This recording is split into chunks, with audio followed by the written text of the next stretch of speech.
हम हमेशा खाने से पहले अल्लाह ताला से प्रे करते हैं। यस, रिचुअल नहीं स्पिरिचुअल। हम ही पहले भगवान को भोग ऑफर करते हैं और उसके बाद प्रे करके खाते हैं। लेकिन तुम्हारा भगवान यहाँ आके कैसे खा सकता है? जैसे वो तुम्हारी दुआ कानों से सुन सकता है, वो वैसे ही यहाँ पर आके खा भी सकता है। भगवान का फॉर्म पर्सनल है। अगर वो कानों से सुन सकते हैं तो मुंह से आके खा भी सकते हैं। उनके कान और मुंह दोनों है। शालिनी, तुम प्रे नहीं करती खाना खाने से पहले? नहीं, लेकिन मेरे चाचा ने एक बार कहा था कि हमको वो गॉड ऑफ फूड को और फार्मर्स को थैंक यू बोलना चाहिए। You mean Annapurna Devi? What? God of food. Yes, हमें उन्हें थैंक करना चाहिए और साथ में फार्मर्स को भी। But I believe in watering the roots. देखो, हम हमेशा क्रिएशन को तो अप्रिशिएट करते ही हैं, लेकिन हम क्रिएटर को ना अप्रिशिएट करना भूल जाते हैं। अभी सोचो, पानी ना हो, हवा ना हो, उपजाऊ मिट्टी या धरती माँ ना हो, तो फार्मर क्या कर लेगा? So I believe that we should be thanking the creator, the lord, who is providing us with all the basic necessities. Point. अब तुम किस किस को थैंक करेगा? वैसे भी तुम्हारे 33 करोड़ तो देवी देवता है। बताओ किस किस को थैंक करेगा तुम? और शांति, तुम बताओ, तुम किस गॉड को मानता है?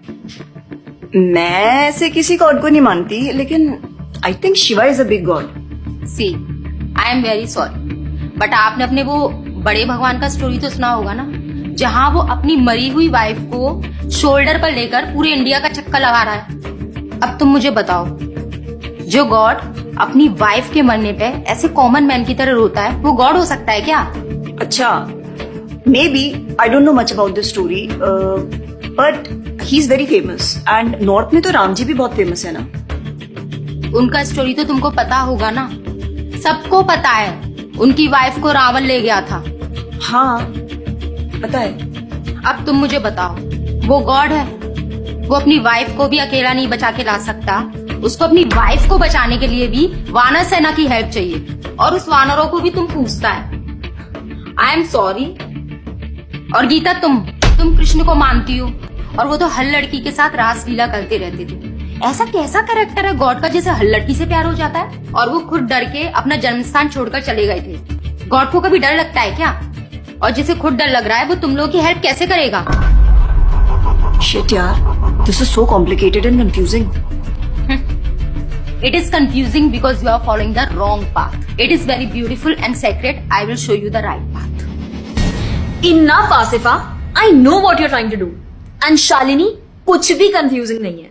You know what the problem is कि तुझे पता ही नहीं है, क्योंकि तूने आज तक शास्त्र ही नहीं पढ़े हैं। तो पता कैसे चलेगा कि क्या सही है और क्या गलत? जन्म कर्म चा मे दिव्यम एवं योवेति तत्वतः त्यक्त्वा देहम पुनर्जन्म नैति मामेति सो अर्जुना।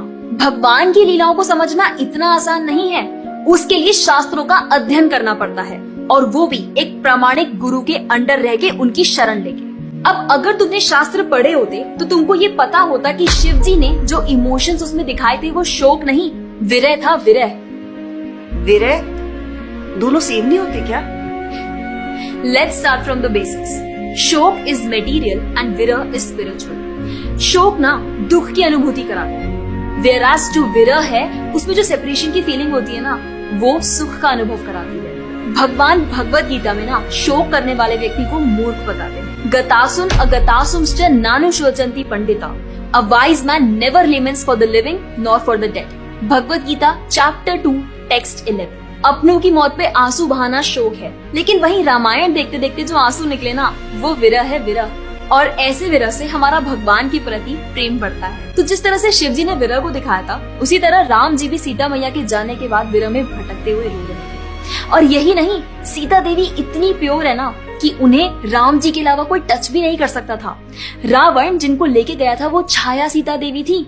असली सीता देवी तो अग्नि में समा गई थी, और वो अग्नि परीक्षा के वक्त बाहर आई थी।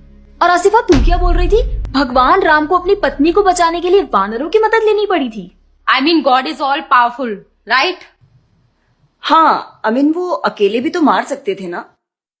यार शालिनी, अगर तूने कभी रामायण पढ़ी होती तो तुझे पता होता, जब खर और दूषण आए थे अपने 15,000 ऐसे दानवों के साथ जो इंसान को खा जाते थे, उन सब के साथ राम जी ने अकेले बिना किसी की हेल्प के उन सब के चिथड़े उड़ा दिए थे। अब ऐसे राम के लिए रावण को मारना मुश्किल है क्या? हाँ, लेकिन बाद में वानरों की हेल्प क्यों ली? उनको अपनी सेवा में लगाने के लिए, उनकी ग्लोरीज बढ़ाने के लिए। अरे उन्होंने तो एक छोटी सी गिलहरी तक को अपनी सेवा में लगा लिया था। What? कभी पढ़ा हो तो पता हो ना। खैर, और हम हनुमान जी की पूजा इसीलिए करते हैं क्योंकि भगवान तक पहुंचने का रास्ता उनके भक्तों की सेवा है। जब भगवान देखते हैं कि मेरे भक्तों का गुणगान हो रहा है या कोई सेवा कर रहा है तो वो बहुत खुश होते हैं। जैसे मैं तेरी मॉम के सामने अगर तेरी तारीफ करूं तो वो खुश होती है ना। पॉइंट। इसी तरह भगवान हमसे खुश होते हैं जब हम उनके भक्तों की सेवा करते हैं, पूजा करते हैं। और रही बात 33 करोड़ देवी देवता की, आसिफा तू मुझे ये बता, what is your favourite genre in movies? Psychological thriller. और शालिनी तेरी? Romantic and comedy. एग्जैक्टली। जैसे हर किसी का अपने नेचर के अकॉर्डिंग फेवरेट जॉनर होता है, वैसे ही भगवान ने हर किसी के नेचर के अकॉर्डिंग व्यक्ति के लिए उसके नेचर के अनुसार वेद और पुराण दिए हैं। और उन्हीं पुराणों को फॉलो करके लोग अपनी देवी देवता की तरफ अट्रैक्ट होते हैं। और ये सभी देवी देवता भगवान की ही सेवा कर रहे हैं। जैसे रोशनी के देवता सूर्यदेव, हवा के देवता वायुदेव, बारिश के देवता इंद्रदेव। जैसे एक सरकार चलाने के लिए इतनी सारी पोजीशंस होती हैं, वैसे ही इस पूरे ब्रह्मांड को चलाने के लिए अलग अलग देवी देवताओं की जरूरत पड़ती है।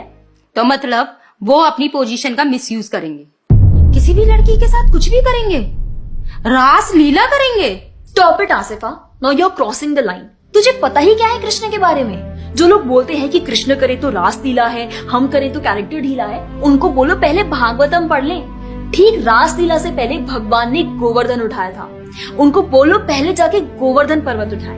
पैदा होते ही पूतना को मारा था, बच्चे से एक मच्छर नहीं मारा जाता। When he was crawling, मुख में ब्रह्मांड दिखा दिया था। तू अपने मुंह में अपना ये हॉस्टल ही दिखा दे आसिफा।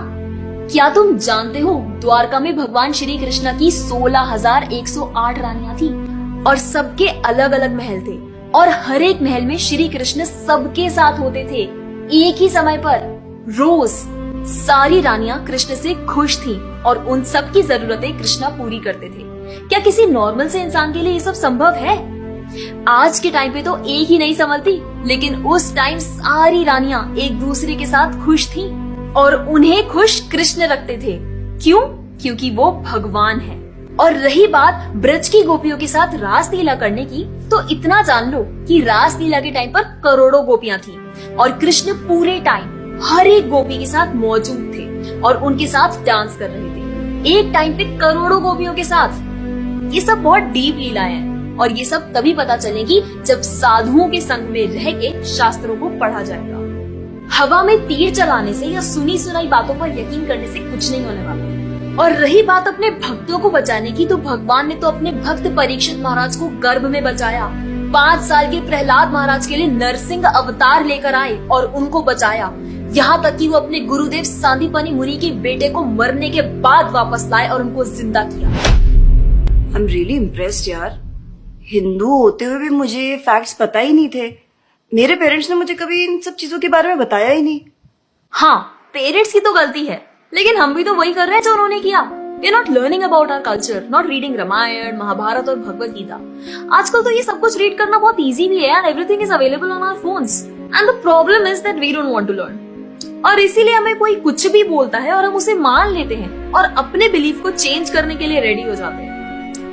एक्चुअली में पता है, किसी का हार्ट ट्रांसफॉर्म करना है तो प्यार से करो, ज्ञान से करो, पैसे और तलवार से नहीं। और अब बारी आपकी है। अगर आप भी चाहते हैं कि कोई एड़ा गेड़ा नत्थु गेड़ा अगर आपको कुछ भी ना बोल जाए, आपका बेवकूफ ना बनाए, तो जाइए और अपने कल्चर के बारे में जानिए, ग्रंथ पढ़िए और अपने बच्चों को भी पढ़ाइए। और अगर आप खुद एक बच्चे हैं तो अपना समय यहाँ बर्बाद मत करें। ये वीडियो खत्म हो गया है, जाइए भगवत गीता पढ़िए, थोड़ा पढ़ाई वढ़ाई करिए, भक्त बनिए और फोन चलाना बंद करो। जब देखो मोबाइल में लगे रहते हो। Jokes apart, I think you got the message. तो जितना हो सके अपने ग्रंथ पढ़िए, कल्चर को जानिए और जाकर इस वीडियो को जितना हो सके उतना शेयर करिए, ताकि कोई और लड़का या लड़की इस केरला स्टोरी का शिकार ना बने। Thank you so much for watching. Hare Krishna.